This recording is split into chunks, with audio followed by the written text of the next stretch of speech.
This is the Ultimate 2 Bluetooth by 8BitDo. And before you leave that comment, I could see you typing. That is how their name is pronounced. I confirmed this with the representative and everything, so don't even try to get on my case. Anyways, sorry for getting so combative out the gate. Before we get started, I want to make it perfectly clear that this controller was sent to me by 8BitDo for the purposes of making this video, which means that that's right. This is my first ever quote-unquote sponsored video. Let's give a round of applause and big thank you to 8BitDo for popping my sponsorship cherry. And now, while the controller was sent to me, my opinions were not. Everything that I will be saying about this controller are 100% from my own thoughts and experiences, positive and negative. Lucky for them though, because I have almost nothing negative to say about the Ultimate 2. This may be one of, if not the best controller that you can get for the Nintendo Switch. I must confess that this was not my first time using this thing. This past December, I actually ordered an Ultimate 2 Bluetooth, but I ended up returning it since I actually meant to buy the Ultimate 2 Wireless, which is practically the same controller. I'll touch on the two different SKUs later, but I did end up intentionally buying my girlfriend an Ultimate 2 Bluetooth in March of this year. So we've already been knee-deep in the Ultimate 2 for quite some time in this household. The unboxing experience is typical 8BitDo fare, very minimal but with some class. You got the quick start guide, which outlines some features that I'll dramatically reveal later on, and the full manual that comes with 50,000 languages like we expect. There's a USB-A to C wire that comes in whatever color your controller is. Then we've got the two stars of the show. Let's talk about the bigger star of the two, the controller, and man, is it beautiful. I personally asked for a white controller since I felt that it would show better on camera, but also, I'm just a fan of how clean white controllers look. Not a fan of how gross they can get, especially with grubby hands like mine, but I digress. Not only is the Ultimate 2 Bluetooth a looker, but it also feels good in the hands, almost like it was crafted specifically to fit my grip. As for people that have larger hands, maybe you might have some issues with it, but for me personally, I think it feels great. The sticks are pretty nice. Just like the Pro 3 controller that I talked about before, they have a metal stem, which helps to make movement feel a little bit more smooth. I could kind of sense a small bit of, friction when they're moving around the edge, but it's honestly pretty negligible and shouldn't really cause any issues for anyone. Also of note is that they're TMR, and they were really proud of that. It's on the box and everything. So no need to worry about any drifting, at least anytime soon. The D-pad is a clicky little guy. I cannot get enough of this thing. It just feels and sounds so satisfying to me, almost like ASMR. The clickiness is not as pronounced as the Pro 3, feeling a little bit more dampened, but I wouldn't say that it's lesser for that. On to the face buttons. They are so satisfying to press and feel super responsive. Also, since this is primarily marketed as a Switch controller, it suitably has the Nintendo button layout. However, if you do end up using the controller on PC, it will automatically switch to an Xbox layout. Just make sure to not stare or think too much about the controller while playing, or you'll get super mixed up during gameplay. It happens to me on occasion. Then we have the miscellaneous buttons here, and they are absurdly clicky. That is not a bad thing. Or maybe it is, since I can't stop fidgeting with the damn thing when I should actually be playing a game with this instead. You got the usual suspects here, plus, minus, screenshot button, and the star button, which is used for many things, such as letting you add turbo to a button. The last button right here is a profile switcher, which lets you switch between up to 3 different types of controller profiles, indicated by these lights below. In order to create profiles, you have to use 8BitDo's proprietary software. And you also have to make sure that you get the correct software too. They have like 4 different kinds. The one that this controller uses is the 8BitDo Ultimate Software V2. You can change what buttons are what, the dead zones of sticks and triggers, make macros, update the controller firmware, and much more. Next, we have the buttons on the top here. The shoulder buttons right here are very clicky, and these triggers are super smooth. The Ultimate 2, like the Pro 3, also gives you switches on the back that let you change one or both triggers to purely digital, and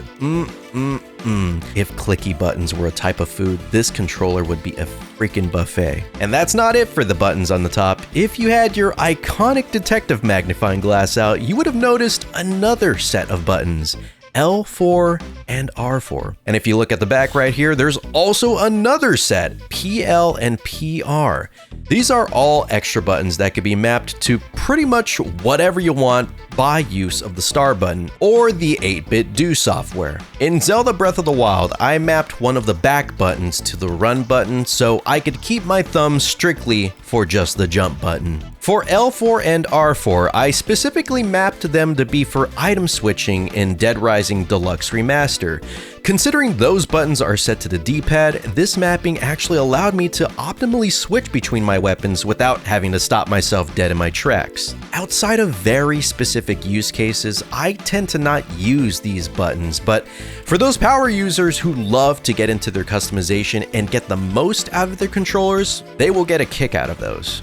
And this shouldn't be a surprise, but the extra buttons feel very good. Very clicky, who would have thought? And they're placed in the perfect spots so that they don't get in the way but are within reach when you need them. I prefer the location of L4 and R4 here compared to where they were at on the Pro 3 actually. Lastly, we have one more surprise on this controller. Can you guess what it is? The box kinda spoiled it, so I hope you weren't really paying attention until now.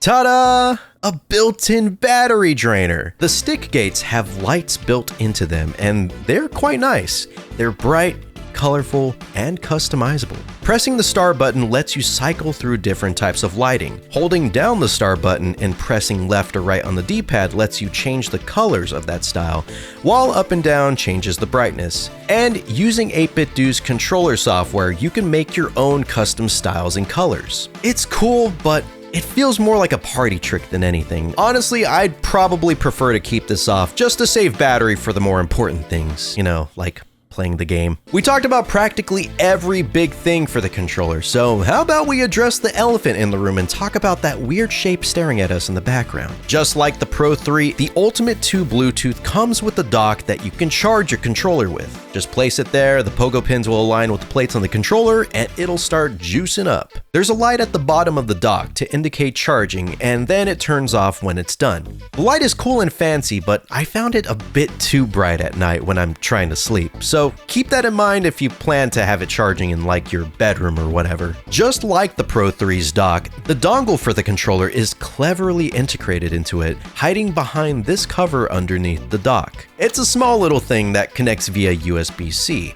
I'd personally prefer USB-A since most PCs and the Switch dock itself don't have a USB connector, but since the dongle is intended to primarily be kept in the dock, this is just a moot point and I'll stop talking right now. On to some miscellaneous things about the controller. It has gyro support, and it worked very well during my gameplay of Breath of the Wild. The rumble is beefy while also managing to stay quiet compared to other controllers that I've used, including some of 8-bit do's own. Unfortunately, it is an HD rumble, but I think it still gets the job done. With the most recent firmware for this controller, you can actually wake up your Switch, and I think Switch 2 with this thing, almost like an official controller. When the console's off, press the home button, and while the home button is blinking like that, shake the controller. If you did it right, the light should start blinking super fast, and would you look at that? It's a very unconventional way to wake up a console, but I will not be complaining since that's hella convenient. When the Ultimate 2 Bluetooth is connected to a PC via the dock, it is seen as a standard X input controller, while when connected via Bluetooth, it comes up as a Switch Pro controller.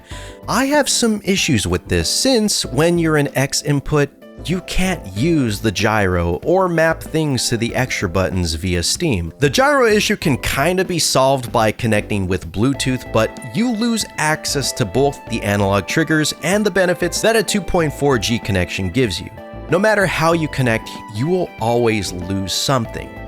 That isn't the case with the other SKU of this controller, the Ultimate 2 Wireless, which has a hidden mode that lets you use direct input via dongle, meaning gyro support, extra mappable buttons, and of course 2.4G connection. The controller even has its own official Steam input set up via direct input. By the way, don't let the names fool you. The Ultimate 2 Wireless has Bluetooth support just like the Ultimate 2 Bluetooth. I have no clue why they named it like that. It is super confusing. My advice for if you're trying to decide between these two SKUs, get the wireless if you're primarily a PC player, and if you're first and foremost a Switch player, get the Bluetooth. But whichever model that you end up deciding on, you can take comfort in knowing that you're gonna get something good, because the Ultimate 2 is such a beast of a controller. It's ergonomic, has a build quality that practically surpasses its price, offers so much customization for those who want it, and there's so many bells and whistles that it didn't really have to come with, but boy do we appreciate it. Like I said at the start, I've had one of my own for months already before getting the chance to do this video, and I adore it to bits. If that isn't enough of a testament, then I don't really know what is. Thank you once again to 8BitDo for sending the controller over for this video and for being the first sponsor for the channel. I love your controllers. I hope to God that I did not scare you away with this video, so hope to do some more business with you in the future. If you personally want the Ultimate 2 Bluetooth, there will be a link in the description that you could check out. At the time this video goes up, there's supposed to be a sale going on, so you'll have a chance to buy this controller for a bit cheaper than I did. Good for you, I'm not jealous at all. Thank you so much for watching, and I hope you have a great rest of your day.